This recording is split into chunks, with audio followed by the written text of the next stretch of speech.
We have blast off and new coaches in Chiefs camp helping with maybe the most important position on this roster right now today on Locked On Chiefs. From the land of the free and the home of the Chiefs, this is the Locked On Chiefs podcast. Welcome back, Chiefs Kingdom. Thanks for making us your first listen here on the Locked On Podcast Network, your team every single day. Thank you to the everydayers for always being here on every platform here on YouTube, on the audio, everywhere that we can go. We will get you there. We have a special guest, as we always do on the Wednesday show. It's Matt Derrick from training camp. We have kicked off 2025, folks. We are off and running. We're going to get all the insight that Matt has from day one, including what this week is going to look like at training camp coming up a little bit later, what the tone is in St. Joe's as they start to get going, what Andy Reid is doing this year. And we start at the top with maybe the most anticipated position group right now, and that's the guys that have to protect Patrick Mahomes. I'm keyed into it. We gave you a preview a couple of weeks ago what we thought might happen, and it has come to fruition. We're going to see how it's going. Make sure that you like and sub and hit the bell. Check out our other outlets. I'm over at NFL 33 and RGR Football. I've covered this team going on 14 years at this point in one capacity or another. I pale in comparison to my special guest, Matt Derrick from Chiefs Digest, the editor in large, in charge, etc. Appreciate you being here, Matt. It's been a day, I know. I know it's probably warm out there, but I think the hottest thing going is the tackle position. And what we saw was rookie Simmons that I was preaching caution on the day he was drafted until basically yesterday, seems to be ready to go at left tackle. Jalen Moore, the signee, over at right tackle to start with the ones because Juwan Taylor is out. Any of that surprise you? Anything give you pause with this setup? No, nothing surprised me. I mean, once we found out that Juwan Taylor was going to be on the start training camp on the PUP list, Andy Reid pretty much spelled it out. I mean, you know, you're going to have Josh Simmons on the left side, Juwan Taylor working on the right with the ones. You got Kingsley Suamataia, Creed Humphrey, and Trey Smith in between as expected. Juwan Taylor being out just it's a convenient wrinkle, I guess, if you want to call it, so that you allow Simmons and Moore to get the work that they need. Notable, I guess, that, Juwan Taylor, he had some offseason procedure to clean up some things in the knee. Kind of surprised that, he was held out a little bit at the end of offseason workouts. I mean, he was out there for a little bit of it. I'm kind of surprised that it's still bothering him a little bit and limiting him. So, but then Andy Reid said, hey, he's close, so he should be back here pretty soon. Once again, I mean, the Chiefs may just be taking advantage of a little bit of the situation that he's not 100%. So back him off, let the other two guys get the work that they need, and then you go from there. And it makes perfect sense. They've done that before, protecting the veterans, especially as they put more and more reps on. Makes a whole lot of sense. So is it working, I guess, from one practice, from what you see movement-wise? How does Simmons and Moore look as a tandem, as bookends right now? I'm going to have to give it an incomplete because Tuesday's practice was 68 minutes long, and the first team was out there for 6 snaps. And one of those was a Mayday play because it was just, hey, they're knocking off the rust. They're doing some things. Since it's only a 68-minute practice, Andy Reid's trying to entertain the fans in some way. They were just ran a Mayday situation where, I think the team had like 23 seconds on the clock. Just had to get it down to the field goal range. The offense first team offense ran one play, was an incompletion to go out there, and Henderson Butker tried to kick like a 66-yard field goal.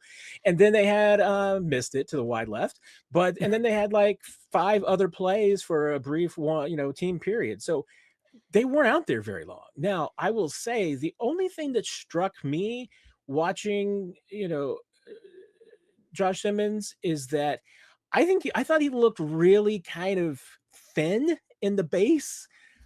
His legs are pretty trim. And, and that maybe it stands out a little bit just because, we had Creed Humphrey at the podium today, Trey Smith, excuse me. And, and you look at it, I mean, and these guys, Josh Simmons and Trey Smith are listed at about almost the same weight. I think Josh Simmons is listed at 320. He was 317 at the combine. Trey Smith's listed at 321. Now, hey, Trey Smith may not be anywhere close to 321, so that's part of it right there. But those dudes don't look anything alike right now. And, and some of that could be expected because the last thing that, if you're coming back from a torn patella injury, the last thing you're going to be working on is getting the strength in the legs back. And, you're not going to be doing 480-pound leg presses or anything with a torn patella tendon. So that's the last thing you're going to be working on. So that's why, to me, once again, the real test is going to be when the pads come on. July 27th is the first practice. Mark it down. That's when all the eyes will be on Josh Simmons and see what happens. Did he look apart for those 5 snaps? Sure. Yeah, good. Great. But if you can make any conclusions off 5 snaps and some individual and install period, then you are a better evaluator of NFL talent than I am. Well, some people are going to try to do that. I think probably the biggest plus is that you got him out there and you gave it a shot. Now, for Moore, brought in really to be the stand-in at left tackle until you knew you could secure Simmons in the first place. To have them both out there, I think, is a bonus at this point. Whether Moore can do anything in this current setup, I don't know if you're making a whole lot of progress other than checking out, hey, can he run at the right as well as he can at the left? If the worst case scenario happens for Jalen Moore, is that Josh Simmons wins the left tackle job and Juwan Taylor comes back healthy as the day he was born. At that point, Moore becomes the swing. If that happens, what does that do, in your opinion, for the momentum of this group as a 5-man unit that has to protect Mahomes? Don't you feel a lot better than you felt last year at this time? That if Jalen Moore is your swing tackle, then, when Wanya Morris was your swing tackle last year, at this point, Wanya Taylor still, or Wanya Morris is still around. You can tell it's the first day of camp, Ryan. I'm just... It's been a long day at camp. But Wanya's still around, but Wanya might be your 4th tackle. So, in theory, you're better than you were a year ago. And now a lot of that's going to be dependent upon just, where Josh Simmons is and how good he is. And if the, early returns are indicative of what he can be. I still, and as, hey, I was probably more skeptical than anybody of this draft pick, just because I know personally the history of patellar tendons in the NFL, and I've seen it. I know what they're like, and I know that they're difficult to come back from. He has defied all, doubts against him. So good for the kid. But once again, that there's a little bit of the, he's not a Jedi yet. He's must face Darth Vader again, and facing Darth Vader for Josh Simmons is going out there when the pads are on and seeing what he can do. And if he's got the physicality, if he's got the strength to hold up against a George Karlaftis, against the Chris Jones, against some of the bigger, meatier guys that the Chiefs can throw at him. And there's plenty to throw at him. How does he react? In particular, what does the tone feel like for the defensive line versus the offensive line? A couple of guys just got paid. That's next. You've probably heard of Viagra, Cialis, and maybe even tried them. But if you're looking for something beyond the usual pill, it's time to meet Rugiet, ready right now. It's the next generation prescription treatment designed to amplify arousal in the brain, boost the blood flow. Unlike the usual pills that take hours, Rugiet is 3-in-1 formula that dissolves under your tongue and kicks in fast, on average, in just 15 minutes. Effects can last up to 36 hours, so you can take it confident and be in control when the moment is right. The traditional options haven't worked. Maybe Rugiet might be the answer for over 150,000 men. They've already made the switch. Head over to rugiet.com/LockedOnNFL and use the code LockedOnNFL for 15% off today. That's RUGIET.com/LockedOnNFL and use the promo code LockedOnNFL for 15% off. Individual results may vary with prescription treatment. Compounded drugs are permitted to be prescribed under federal law, but are not FDA approved and do not undergo FDA safety, effectiveness, and manufacturing review. Please view the Rugiet website for full safety information. Now, tone is one thing. 68 minutes. I got to tell you, I do live streams that are longer than an hour and 8 minutes. So can't say that there's a whole lot there. Obviously, no pads on. In the most intrigue right now for me is in the trenches with George Karlaftis just getting the extension, with Trey Smith getting paid. Now with the shakeup here with the rookie in at left tackle, what can you do? And what do you see out there that is working to keep the tone upbeat and focused on what is just the very, very beginning, but for what I feel is an extension of the disappointment from February and how they get back up to speed? Yeah, I think there's a little bit of just that trying to turn the page. I mean, I don't get the sense that anybody inside the Chiefs organization is dwelling on the Super Bowl anymore. Last night was their team dinner, and hey, did somebody bring it up as to say, hey, we don't want to ever feel like that again? Maybe. But I don't think that was the tone of the night. I don't think that was the keynote address from Clark Hunt and Andy Reid. I don't think that was what Patrick Mahomes and Travis Kelce and Nick Bolton were dwelling on. I mean, I think they were accenting the positives. And then once you do turn the page on this, I mean, I think it's inside that building, inside that organization, in the locker room, inside the campus right now, the dorms, if you will. I think probably reporters are the only ones that are asking about it and talking about it. And I think it's a little bit outplayed at this point. I mean, if you're still focusing on what happened in February, and I get it, I mean, you want to learn from it, but your time to learn from it is over. What you did that in the off season, you did that watching the film. Now you're going forward. I mean, you've got your plan about how you're going to try and win a Super Bowl in 2025. What happened in February, if you continue to dwell on what happened in February, you're not going to make it to February this year. So, and this team does a really good job of closing the door. I do think that there are going to be some there's going to be, I think, some distractions.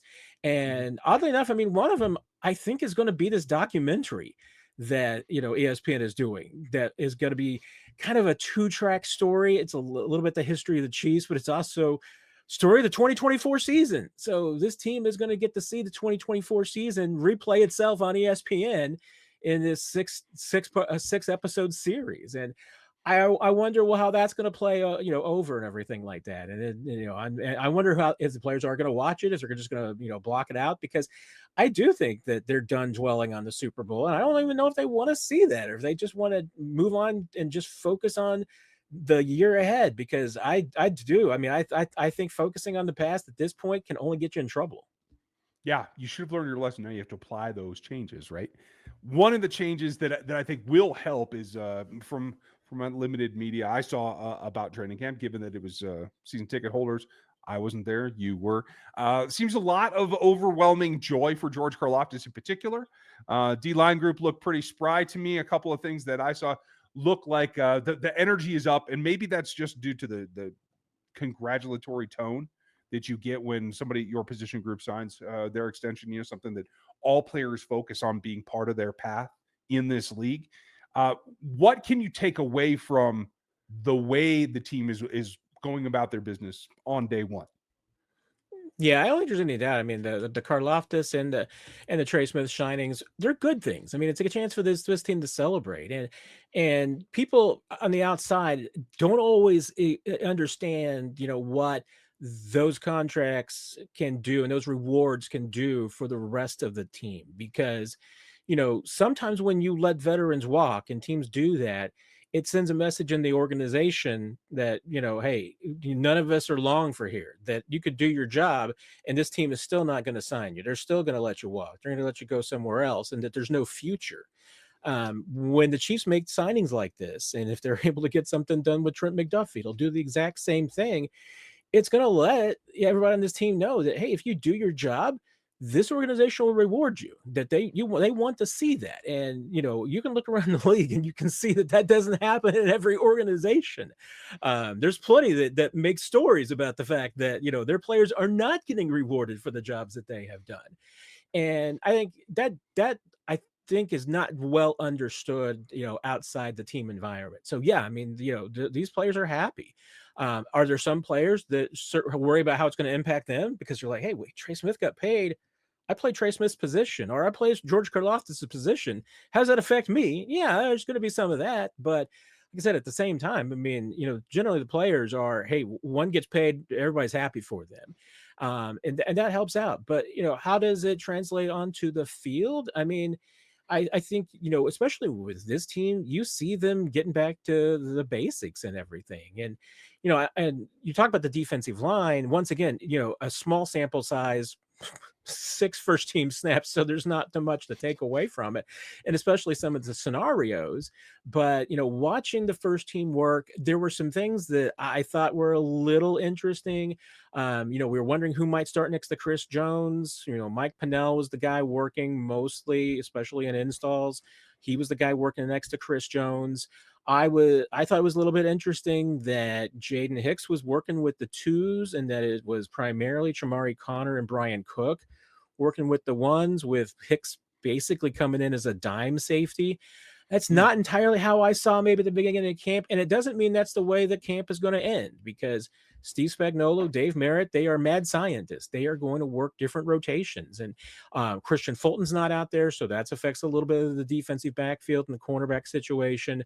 Noah Williams was probably a little higher in the depth chart today than I thought, but again, that doesn't necessarily mean that that's the way the depth chart's going to look on Wednesday. The Chiefs, they're experimenting a little bit right now. They're going to continue to do that through all of camp. Change is the number one thing, especially the first week of training camp. We're going to see a lot of it, and it will work to find the right combinations. What does that look like coming up next? Summer sports are in full swing, whether you're out underneath the baseball lights, on the golfing green, or you're taking in the soccer action. FanDuel is the best way for you to get the game even more exciting. If you're already following the action, why not make it a little more thrilling? With FanDuel, you can get in the game with your friends by getting sunburned while they're getting sunburned on the beach. I've been using FanDuel to track my matchups for a very long time, and the app keeps it cool with new daily promotions and fun ways to get your bet in. Makes it super simple in one spot.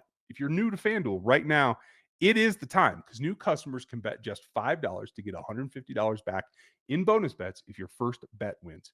Open the FanDuel app today and visit FanDuel.com to get started. Over 61% of the global workforce is reporting higher than normal stress levels right now. This summer is the perfect time to take small steps in focus and get on your wellness, manage your challenges, and come back with a lighter, better workday. Of course, most of us can't just quit our jobs or take endless vacations. We know that. But you can start small, whether it's trying to get outside for a few minutes, adding movement into your day, which really helps, or just talking to someone about the normal challenges of life. That's where BetterHelp can come in and give you a hand.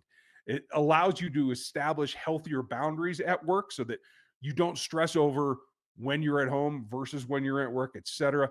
Make things that matter to you the most important, and be able to separate your life from your work life.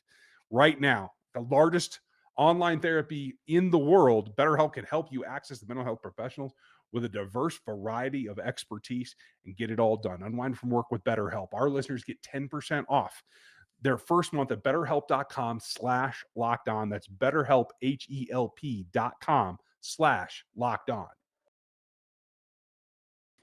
I'm intrigued by a lot of this, and if you want all the information, make sure you go over to ChiefsDigest.com to get Matt's work there. Hit Chiefs Digest here on the YouTube platform, as well as 41 is the mic. You can find me at RGR Football and NFL 33, where I'll have some choice words about what is happening in Ohio. But that'll be a whole different thing, but please make sure you check that out. Matt, a lot of change coming. Like you said, experimentation is part of the fabric that is woven through Steve Spagnuolo's defense. Also, a lot of things that can come and go. You can get little bits and pieces. It's nice to have a coaching tree if you're Andy Reid, right? You can call upon a lot of individuals. Day one, couple of unexpected coaches out there working with the offensive line, in one ex-player in Cam Irving and an ex-Eagles coach, but Reid coach in Juan Castillo, formerly a defensive coordinator as well as an offensive line coach, folks. I was a little bit surprised that it was kind of an all-star lineup, like additional voices. Now, we don't know how long they're going to be there. I haven't seen any official word on it. But what does that tell you about the tone it's setting for that offensive line group to have more voices than normal in camp? Yeah, I mean, I don't think it hurts to necessarily have a couple of guys that are well versed in what Andy Reid does. I mean, Cam Irving played for almost virtually every position on the offensive line one time or another, even if it was just in practice. I think he got some snaps at center. So yeah, I mean, having a guy like Cam Irving around that's got the versatility and knows how it does, I mean, yeah, that can only, I think, help. Juan Castillo goes way back with Andy Reid, and obviously he's been in this organization before. So, his son's still in the organization. Greg's a scout with the Chiefs. So, it's not a surprise. And remember, I mean, this is Andy Reid. He's got his friends who are going to continue to drop through camp. We saw John Gruden last year. It wouldn't surprise me if we saw him again. You're going to see Andy Reid, friends that come in, and for maybe sometimes it's a day or two. I think Gruden stayed for like a week last year. You never know. I mean, Gruden, I thought, moved in and bought a house in St. Joe. It felt like. So you never know. But even one day, I mean, hey, Gary Dieter was out working during OTAs. Mitch Schwartz was out, one day during OTAs. So you're right. I mean, it's great that Andy Reid and his coaches have great relationships with their former players and former coaches, that they can come in and just offer, as Andy Reid likes to say, that one thing to make you better. If they can come in and teach somebody that, I thought it was interesting. I heard a story about Hunter Norzad being down at O-line Masterminds and getting to meet Will Shields. I mean, those are the kind of things that, hey, those are great opportunities that these players have, being a part of this organization, and players who've been through it before, and you take advantage of it. And we've seen Trey coach there and give pointers. I think that is part of the offseason process now that we don't see enough, to tell you the truth. But that brings up an interesting point. You have Andy Reid, obviously worked with the offensive line his whole career, on and off. You have Andy Heck, who that is his role. He has an assistant. And now you have additional voices in camp. You've had the offseason meetings where the linemen get together, like masterminds. At one point, do you ever personally feel like, hey, maybe there's been too many cooks in the kitchen for a given young player? This line has gotten younger in totality over the last couple of years. Is that a concern at all? It wouldn't be for me, especially when you're talking about these coaches that might come in, or players that come in for just a day or two, to kind of share what they do. I mean, one, Andy Heck's not letting anybody in his kitchen that he doesn't know what ingredients that they have in their hands. And two, they're going to be talking probably the details, not the big picture. They're not going to be mixing with schemes and blocking concepts and the overall big picture. They're going to be coming in and saying, how trying to help out with hand placement or footwork, and once again, I mean, what you're hoping that they do, and is reinforce what Andy Heck and what Corey Matei are teaching them already. But I don't think it can't hurt, and it wouldn't surprise me if there's others. I mean, maybe we will see Will Shields in camp. He's dropped by before too, so you never know. I mean, and Andy Reid's gonna. Hey, that's the great thing about being a coach like Andy Reid, is that you got those kind of friends that'll drop by and share some knowledge. And you got to love that. Now, obviously, offensive line focused on day one, at least for our conversation. What do you see the rest of the week focusing on as we get the first glimpses of the team in its totality? Yeah, I mean, this is obviously the ramp up period. These next when we're down to 3 days now, practice is Wednesday, Thursday, and Friday, off day on Saturday. And then Sunday is really when it gets real, because that'll be the first day in pads. Practices will be longer these next 3 days. They'll ramp up a little bit. The main focus of all of these days are going to just be the installs. That's going to be the main piece that they're working on. Tuesday was really just about knocking off the rust. There was a brief install period, but they didn't really do a lot of it. I mean, as far as reinforcing it, there was just there was an extended 7-on-7 period, and like I said, a really short team period. So wasn't the normal, kind of follow through of the whole thing that you would do with a full install period. Wednesday, Thursday, Friday practices will be a little bit more traditional in that sense. I mean, they'll get into a little bit more of it. Friday, I haven't seen the schedule, so I don't know if that's going to end up being a 10-10-10, which is when they kind of, take everything together from the last few days. I think it's going to be more of a regular practice, though, because they are kind of in install mode right now. But like I said, this is still a ramp up period. So it's like every day they're getting a little bit more intense, a little bit longer, a little bit more work. They're not driving the guys into the ground yet. I mean, the the NFLPA and with the collective bargaining agreement and with the way camp is. Andy kind of talked about it a little bit on Sunday when we were checking in and the first day with the players coming in. And, he talked about it's pretty much night and day for training camp from what it was when he was first head coach back in 1999. And you had two-a-days and probably not even policed two-a-days. So yeah, what the players had to go through back then compared to now, nothing at all. No, it's just a kickoff as we get ready to see where training camp takes us, Matt. Thanks for your insight and lending us your eyes today. Absolutely. Talk to you again soon. This Ryan. is an ad by BetterHelp. I hope that you will join us the rest of the week as we go through the beginning of training camp and we hear more and more about not just the rookies and the additions, but everybody as they get ready. We'll have more from Matt next week as we always do, but join us tomorrow when we break down day 2's activities and give you our best takeaways. Like, sub, hit that bell. Thanks for joining us today, and we'll talk to you tomorrow.